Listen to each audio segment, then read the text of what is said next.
আমাৰে সৌভাগ্য আমি আজি বিশিষ্ট সাহিত্যিক নাট্যকাৰ গোৱালপাৰা জিলা সাহিত্য সভাৰ সভাপতি মাননীয় প্ৰকাশ চন্দ্ৰ ৰাভাদেৱৰ ঘৰত আহি উপস্থিত হৈছোহি। মহাজীৱন গোৱালপাৰা জিলা মহাজীৱন অনুষ্ঠান সাহিত্য সভা অসম আৰু অজগৰ ছ'চিয়েল চাৰ্কুলৰ সৰ্ববীয়া সহিতে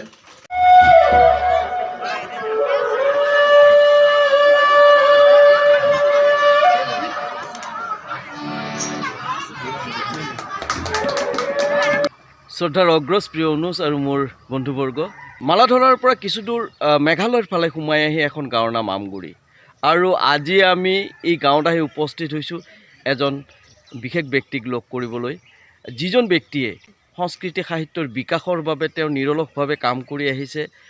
ৰাভা সংস্কৃতি ৰাভা সাহিত্যৰ বাবে তেওঁৰ অৱদান অপূৰণীয়। সেই মানুহজনৰ সৈতে আমি কিছু কথা পাতিবলৈ আৰু তেওঁৰ মনৰ কথা জানিবলৈ আমি আহি উপস্থিত হৈছোঁ। এইখিনিতে জনাই থওঁ যে 2022 চনৰ সাহিত্যিক পেঞ্চনেৰে সন্মানিত কৰিছে সেই বিশেষ ব্যক্তিজনক।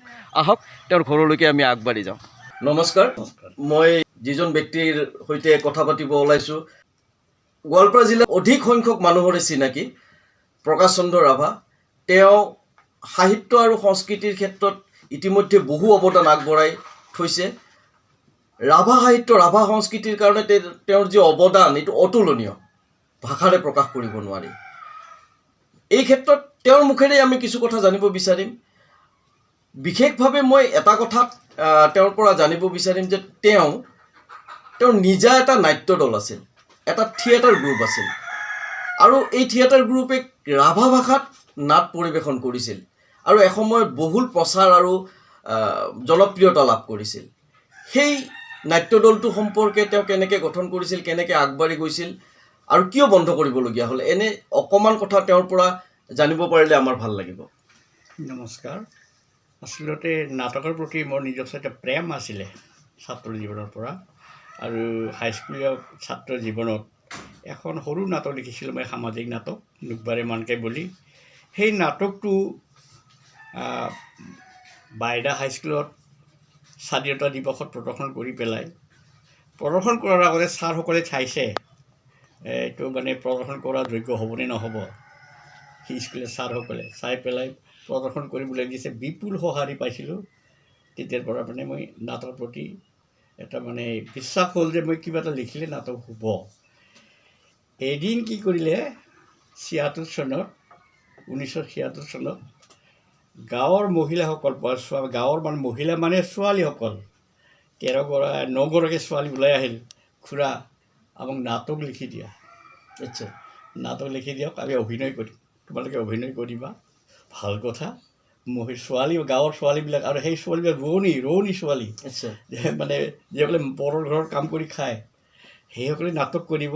মই লিখিবলৈ যত্ন কৰিলোঁ যে ৰাভা সমাজত বিশেষকৈ ডাইনীৰ ওপৰত যিবিলাক বিশ্বাস চলি থাকে আৰু ডাইনীৰ ওপৰত যি সমস্যা, সেই সমস্যাৰ পৰা এটা নাটক লিখিলোঁ। আৰু তেওঁলোকে 1 মাহ ধৰি অভিনয় মানে চৰ্চা কৰিছে নিজাকে, মানে কোনো মানে উস্তাদ নাই, তাৰমানে শিক্ষক নাই, মই নিজে অলপ সহায় কৰিছোঁ। আৰু সেই নাটকটো আমাৰ এটা মানে মেজপাৰা মানে মধ্যাঞ্চল এটা সংগঠন আছিলে, জন্ম মুহূৰ্তত এইটো পৰিৱেশন কৰিছিলে, খুব ভাল হৈছিলে তাৰমানে। তেতিয়া অনুপ্ৰেৰণা পাইছিলোঁ যে নাটক লিখিবৰ কাৰণে, আৰু তেতিয়াৰ পৰা লিখি আছোঁ যে অন্ততঃ ৰাভা সমাজত, অন্য নহ'লেও ৰাভা সমাজত যিসকল ৰোৱনী দাৱনী, যিসকল মানে পৰৰ ঘৰত কাম কৰি খায়, যাক চাকৰ বুলি কয়, আমাৰ গাঁৱৰ ভাষাত চাকৰ কয়, লাখৰ মানে গৰখীয়া, চাকৰ লাখৰ গৰখীয়া, এইসকলৰ জীৱনক লৈ পেলাই কৰিছোঁ, যাক সাধাৰণতে বেলেগে তেওঁলোকৰ জীৱনৰ বিষয়ে অধ্যয়ন নকৰে, তেওঁলোকৰ বিষয়ে মানে মই লিখিছোঁ। লিখি পেলাই গাঁৱৰ দৰণি আৰু আমাৰ আমগুৰি এইবিলাক ঠাইত মানে নাট্য দল গঠন কৰি পেলাই তেওঁলোকৰ অভিনয় কৰি পেলাই সমাজৰ পোৱাৰ পিছত ৰাভা ভাষাত এটা থিয়েটাৰ, মানে ভ্ৰাম্যমান থিয়েটাৰ কৰিব পাৰোঁ নেকি। মইতো এজন শিক্ষক মানুহ, সেইটো কামটো মই চলাব নোৱাৰোঁ। গতিকে মালাধৰা বামুণডাঙাৰ কেইটামান ডেকা ল'ৰাক ধৰিলোঁ, তোমালোকে চলাবা, মই যিখিনি পাৰোঁ সংগঠন কৰিম, যিহেতু মোৰ স্কুল আছে, লাগি থাকিব নোৱাৰিম দিনে ৰাতিয়ে, ৰাতিও পাৰিম, মই দিনতো নোৱাৰিম। এনেকৈ সাহস কৰিলোঁ কৰিবৰ কাৰণে।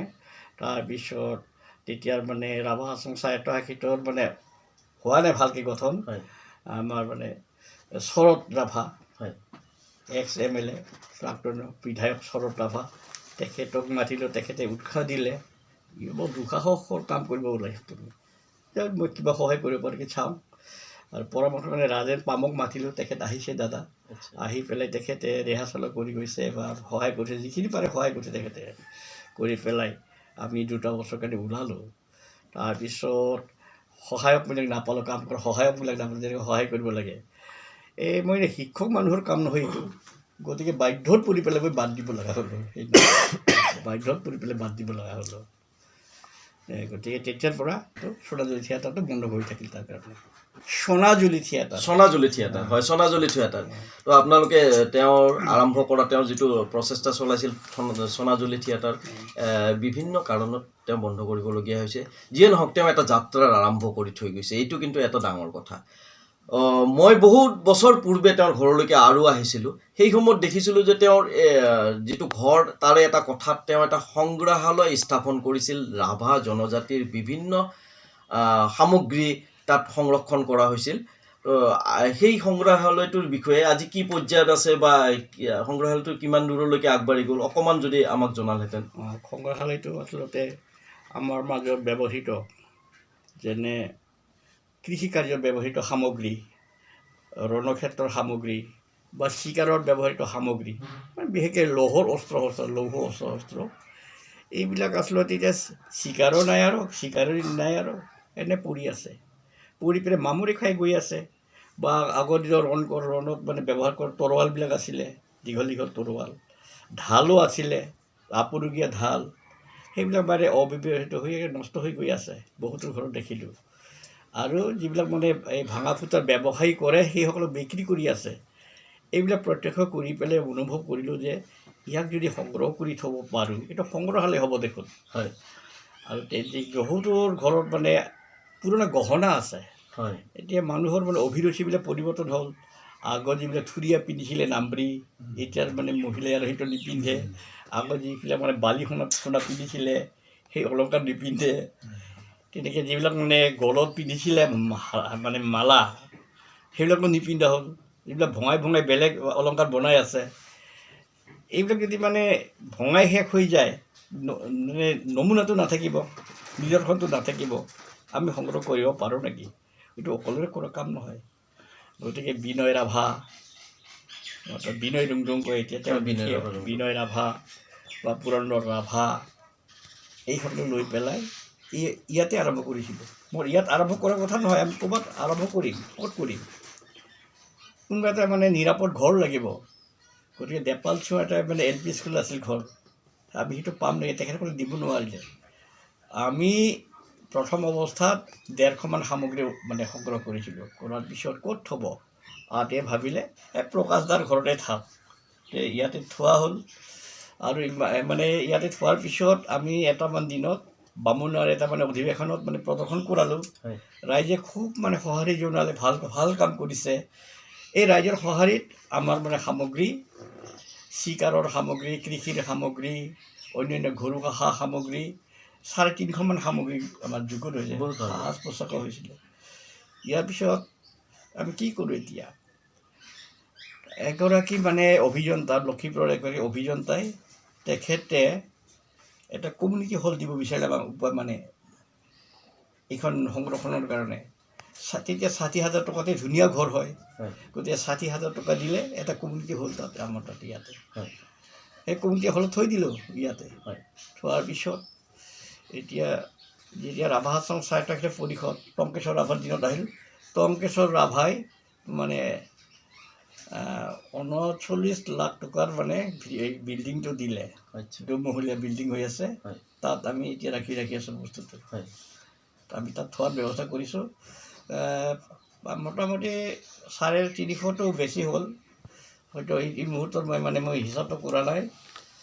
500ৰ ওচৰা ওচৰি মানে আমাৰ সামগ্ৰী আছে বৰ্তমান। তো আপোনালোকে নিশ্চয় গম পালে যে যিটো সংগ্ৰহালয় আছে বহু দূৰ আগবাঢ়ি গৈছে 350 এসময়ত আছিলে এতিয়া প্ৰায় 500 বিধ সামগ্ৰী গোট খাইছে কিন্তু আজিৰ আমি আপোনালোকক সেই সংগ্ৰহালয়টো দেখুৱাব নোৱাৰিম কাৰণ ৰাভা হাছং সাহিত্য পৰিষদে যিটো নৱনিৰ্মিত ভৱনলৈকে সেইটো লৈ যোৱাৰ প্ৰস্তুতি চলাইছে তাত সম্পূৰ্ণ কামখিনি কৰি উঠিব পৰা নাই তো মই আশা ৰাখিম যে অলপ দিনৰ ভিতৰতে গোটেইখিনি সম্পূৰ্ণ হ'ব আৰু আপোনালোকে যদি চাব বিচাৰে তেতিয়াহ'লে আপোনালোকে আমগুৰিলৈ আহিব প্ৰকাশ ৰাভা ডাঙৰীয়াক লগ কৰিব তেওঁ আপোনালোকক গোটেইখিনি সুন্দৰভাৱে দেখুৱাব সামগ্ৰীসমূহৰ লগত চিনাকি কৰি দিব আমি যিহেতু অসম চৰকাৰে এইবাৰ তেওঁলৈ সাহিত্যৰ পেঞ্চন আগবঢ়াই তেওঁক সন্মানিত কৰিছে আমিও গৌৰৱান্বিত আমাৰ জিলাৰ দক্ষ মানুহ এজনে এই সন্মান লাভ কৰিছে তেওঁৰ প্ৰকাশিত গ্ৰন্থ বিশেষকৈ তেওঁ নাটকৰ ওপৰত বেছি গুৰুত্ব দিছিলে এসময়ত অধিক গুৰুত্ব তেওঁ নাটক দিছিলে পিছত তেওঁ অন্যান্য লেখাসমূহ বিভিন্ন কাকত আলোচনীত আপোনালোকে পঢ়িছেই বহুতে তো তেওঁ সেই সম্পৰ্কে তেওঁ এতিয়ালৈকে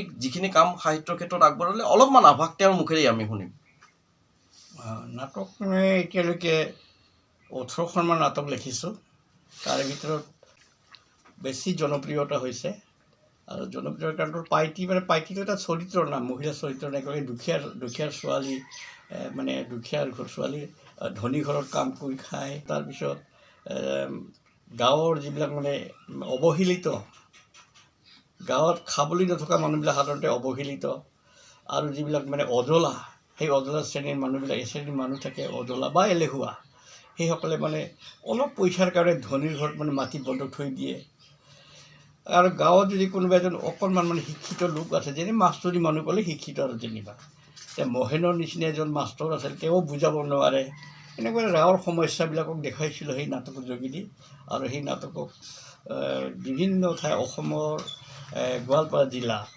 আৰু মেঘালয়ৰ গাঁওপাহাৰ জিলা ৰাভা গাঁওবিলাকত মানে পৰিৱেশন কৰিছিলোঁ সেই নাটকৰ জনপ্ৰিয়তাৰ পৰাই আৰু কেইবাখনো নাটক লিখিবলৈ মানে অনুপ্ৰেৰণা পাইছিলোঁ সেইটো লিখিছিলে আৰু সেইটো মই অসম চৰকাৰক জমা দিছিলোঁ এই এখন নাটক আৰু প্ৰাচীন বাইশ নামৰ ইতিবৃত্ত বাইশ আমাৰ ৰাভা সংস্কৃতিৰ সম্পৰ্কত কেইবাগৰাকীও গৱেষণা কৰি আছে নকৰা নহয় কিন্তু ৰাভাৰ আৰাধ্যা দেৱী বাইশ পূজা আৰু বাইশৰ যিটো সংস্কৃতি সেই সংস্কৃতি বাইশ থানৰ তলত অৰ্থাৎ বাইশত দাম বুলি কয় দাম মানে স্থান মানে বাইশত পূজা কৰা স্থান সেই বাইশক পূজা কৰা স্থানতনো কি দেৱ দেৱী আছে কেনেকুৱা ধৰণৰ পূজা পাতল কৰে এই বিতং কথাটো আচলতে উল্লেখ কৰা নাছিলে মানে কোনোবা কিতাপত পোৱা নাছিলে সেইকাৰণে প্ৰাচীন বাইশ নম্বৰ ইতিবৃত্ত বুলি পেলাই গ্ৰন্থখন লিখিছিলোঁ এই দুখন গ্ৰন্থ জমা দিয়াৰ পিছত মাননীয় অসম চৰকাৰে